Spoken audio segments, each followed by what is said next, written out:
आपने जो इंडिया के साथ बैकडोर डिप्लोमेसी शुरू की, ठीक है, उसके नतीजे में इंडिया ने क्या किया, 5 अगस्त 2019 कर दिया। उसके बाद फिर बाजवा साहब जो हैं वो अप्रैल 2022 में मोदी साहब को पाकिस्तान के दौरे पे बुलाने का एहतमाम कर चुके थे और इमरान खान को पता नहीं था। आपको ये तो पता ही है कि इससे पहले हिंदुस्तान आर्टिकल 370 खत्म कर चुका है।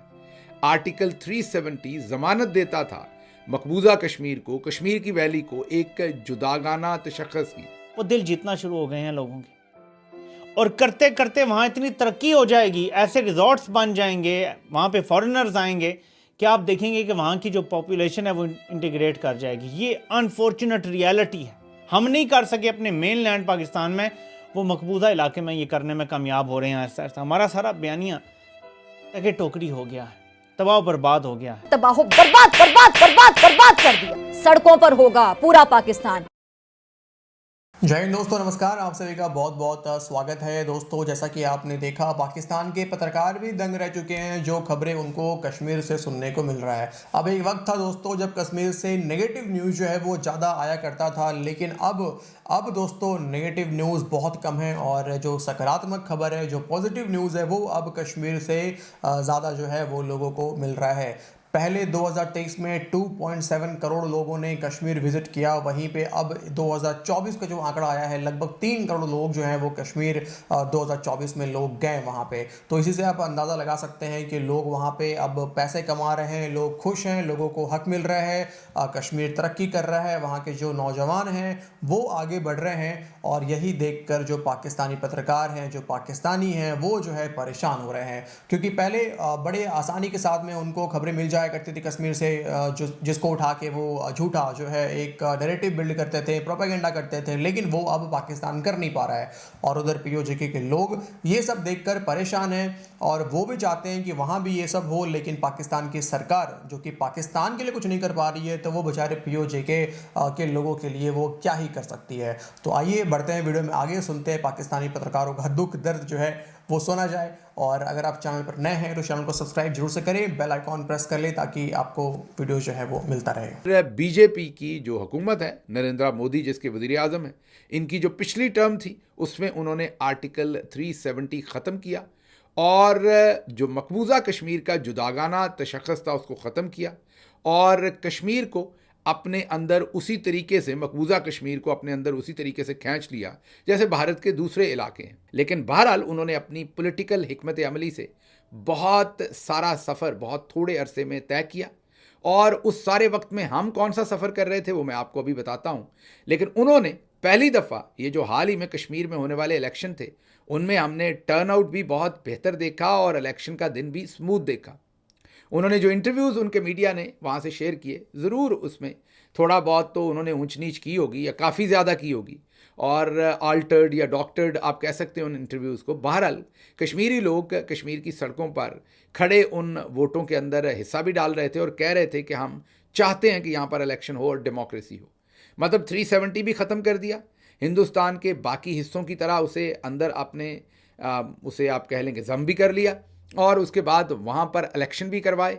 हिंदुस्तान ने जब मकबूजा कश्मीर में इलेक्शन करवाए वहाँ टर्नआउट बहुत लो होता था और लोग उस हुकूमत को कठपुतली हुकूमत कहते थे और उसमें शमूलियत नहीं करते थे।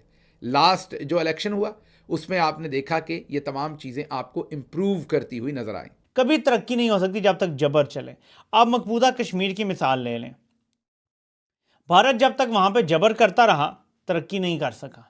भारत ने अब फैसला किया कि इनको इंक्लूड किया जाए, बराबर का शहरी बनाया जाए। उन्होंने अपने जो कश्मीर पे कब्जा किया उनको वो बराबर का शहरी बना रहे हैं। वहाँ पे डेवलपमेंट शुरू की, वहाँ पे उन्होंने नौजवानों को रोज़गार दिया, तालीम देना शुरू की। जब भी कोई काबिज कुव्वत, वो कितनी ही ताकतवर क्यों ना हो, दबाने की कोशिश करती रहेगी, कभी नहीं कामयाब होगी। जब वो साथ मिल जाएगी पॉपुलेशन के तो कामयाब होना शुरू हो जाएगी। ये भारत मॉडल अपना रहा है और मैं समझता हूँ कि ये मॉडल पाकिस्तानी फ़ौज को अपनाना चाहिए था अपने पाकिस्तानियों के साथ, ताकि हम भी तरक्की करते। हमारा हक बनता है तरक्की करना, लेकिन वो ये मॉडल अपनाने के लिए तैयार नहीं है। अब हिंदुस्तान ने एक वंदे भारत नामी फास्ट ट्रेन जो है वो चलाई है और रेलवे लाइन बिछाकर पहली दफ़ा हिंदुस्तान को कश्मीर श्रीनगर के साथ कनेक्ट कर दिया है हिंदुस्तान के बाकी हिस्सों को। ये जो उन्होंने रेलवे लाइन बिछाई है, ये आसान काम नहीं था। 100 से ज़्यादा सुरंगें खोदनी पड़ी, बहुत ही ऊंचे पहाड़ों में से ये ट्रेन गुजारनी पड़ी, और इसमें एक ब्रिज ऐसा भी है जो शायद हिंदुस्तान का या दुनिया के जो ऊंचे तरीन ब्रिजेस हैं उनमें से एक है। 1200 कुछ फीट की बुलंदी पर से ट्रेन वहाँ से गुजरती है। तो ये बहुत ही ऊंचे जो ब्रिजेस हैं उनमें से एक ब्रिज है दुनिया का, और उन्होंने ये सारा काम रिकॉर्ड मुद्दत में किया। और अब एक फास्ट ट्रेन जो है वो दिल्ली से मुसाफिरों को नई दिल्ली से लेकर श्रीनगर पहुंची। ये वो लैंडमार्क आप ये कहें कि उनकी इन्फिल्ट्रेशन कहें, या आप उनकी कामयाबी कहें, या आप उनकी जो भी आपने वर्ड देना है from Pakistani point of view, मैं I leave it to you, लेकिन वो बहुत ही तेज़ी से बर्क रफ्तारी से अपनी एक्सपेंशन वहाँ कर रहे हैं।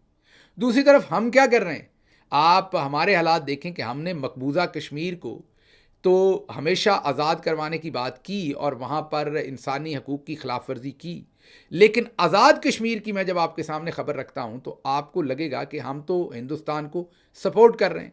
मसलन कल की खबर क्या है कि अहमद फरहाद जो एक कश्मीरी हैं, शायर हैं, इस्लामाबाद में रहते हैं, लेकिन कश्मीर से उनका जीना मरना, सारा उनका घर बार, सारा बैकग्राउंड कश्मीर से, उनको उठा लिया था पाकिस्तान की ISI ने और उनको प्रोड्यूस नहीं किया जा रहा था। उनकी बीवी ने जाकर अदालत में रिट की थी। भला हो जस्टिस मोहसिन अख्तर कियानी का, जिन्होंने स्टैंड लिया और आखिरकार ISI के सेक्टर कमांडर को जब बुलाने की बात की तो फिर अहमद फराद को कोहाला पुल पर जाकर छोड़ दिया गया और वहाँ से उनकी गिरफ्तारी डाली गई और उनको एक और बेहुदा मुकदमे में कश्मीर के एक थाने के अंदर प्रोड्यूस किया गया और बाद में फिर अदालत ने उनकी बाजियाबी करवाई। अब अहमद फराद क्योंकि खुलकर पाकिस्तानी मिलिट्री जनरल्स के ऊपर तनकीद करते हैं, तो अब जब अहमद फराद को अगवा किया हुआ था तो उनकी बिल्डिंग के नीचे किसी मजदूर की मौत हो गई थी। उसका जाली झूठा मुकदमा दर्ज किया गया है और उसमें नामजद किसको किया गया है, अहमद फराद की बीवी को। एक तरफ हिंदुस्तान जो है वो फास्ट ट्रेन के साथ न्यू दिल्ली को श्रीनगर के साथ जोड़ रहा है, कश्मीर को अपने अंदर खींच रहा है, 370 ख़त्म कर रहा है, वहाँ पर इलेक्शन करवा रहा है, नॉर्मलसी की तरफ जाने की पूरी कोशिशें कर रहा है। और दूसरी तरफ 2 महीने पहले हमने आपको रिपोर्ट किया था कि पाकिस्तान के साथ मिलाने वाले तमाम जो आज़ाद कश्मीर की सड़कें थीं, जो रास्ते थे, उनको आज़ाद कश्मीर के लोगों ने ब्लॉक किया था एहतजाज करते हुए, जो वहाँ पर गुंडागर्दी हो रही थी। हमारे जो मिलिट्री जनरल्स हैं वो कुछ होश के नाखुन लें, क्योंकि सारे ज़माने में जब हिंदुस्तान ने ये काम किया है तो हमने तालिबान के साथ भी काफ़ी बिगाड़ ली है। तालिबान भी जाकर UAE में मीटिंग करता है हिंदुस्तानी सेक्रेटरी खारजा के साथ और जाहिर है उससे मैसेजिंग हो रही है कि वो एक दूसरे की कुर्बत में जा रहे हैं। दूसरी तरफ हमने बलूचिस्तान के अंदर क्या हालात बर्पा कर रखे हैं वो हमें पता है। वहाँ पर एहतजाज होता है तो हम मोबाइल फ़ोन की सर्विस बंद कर देते हैं। तो जी दोस्तों, देखा आपने ये हाल है पाकिस्तानियों का और कश्मीर के लोगों को, बलूचिस्तान के लोगों को, कश्मीर इन द सेंस जो POK के हमारे लोग हैं, POJK के लोग हैं, POJK के लोगों को, बलूचिस्तान के लोगों को, इवन अब KPK के लोगों को, सिंध के लोगों को किस तरीके से पाकिस्तान के अंदर ट्रीट करा जाता है वो तो आप सब भी जानते हैं। और पाकिस्तानी फ़ौज ने जब से इस्लामाबाद के अंदर PTI सपोर्टर्स के ऊपर में रात के अंधेरे में अंधाधुंध जो गोलियाँ चलाई हैं, उसके बाद खास करके और भी ज़्यादा जो दूरी है पाकिस्तानी फ़ौज और पाकिस्तानी आवाम के बीच में, वो अब क्लियर कट जो है सोशल मीडिया पे भी देखा जा सकता है और पाकिस्तान के पत्रकारों के द्वारा भी सुना जा सकता है। यही कारण है कि पाकिस्तान ने एक नया कानून जो है वो पेश किया है पाकिस्तान की सरकार ने, जिसको पी का अमेंडमेंट बिल के तहत उसको लाया जा रहा है, जिसमें अब सोशल मीडिया पे या किसी भी तरह से जिसको मन करे वो उठाया जा सकता है और उस पर 20 लाख का जो है फ़ाइन लगाया जा सकता है। तो आप सोच सकते हैं कि आवाज़ को दबाने का कितना ज़्यादा प्रयास करा जा रहा है ताकि पाकिस्तानी फ़ौज के खिलाफ कोई भी जो है वो आवाज़ ना उठा सके। तो इस वीडियो में दोस्तों इतना ही, मिलते हैं आपसे अगले वीडियो में। अपना ख्याल रखिए। जय हिंद।